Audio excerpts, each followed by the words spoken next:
Good day everyone, welcome back to our YouTube channel, Mr. Corby.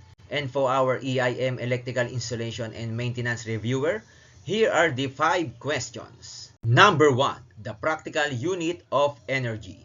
Letter A, kilowatt hour. Letter B, power.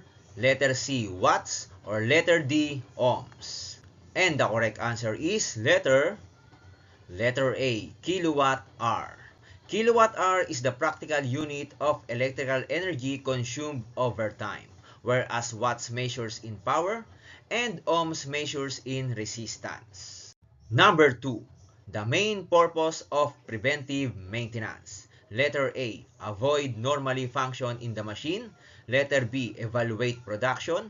Letter C, keep the machine or devices in good condition. And letter D, prolong the life of personnel.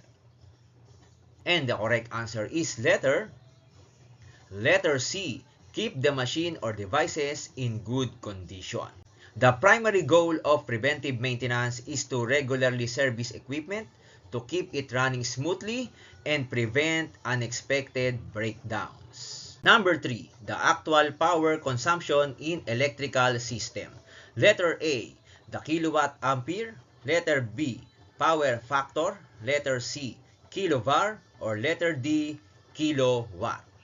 And the correct answer is letter D, kilowatt.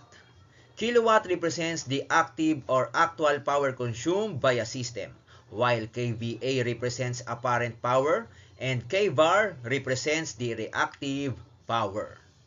Number 4, the PPE or personal protective equipment help us to letter A, eliminate hazards. Letter B, prevent accidents. Letter C, reduce injuries. Or letter D, make us healthy.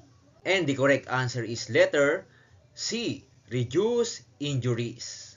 Personal protective equipment is the final line of defense. It does not eliminate hazards or completely prevent accidents, but it significantly reduces the injuries. Number 5. For safety reason, it is better not to use to put out electrical equipment in case of fire. Letter A, may damage the equipment. Letter B, may transmit shock to the user. Letter C, will not put out the fire. Or letter D, will turn to steam. And the correct answer is letter B, may transmit shock to the user.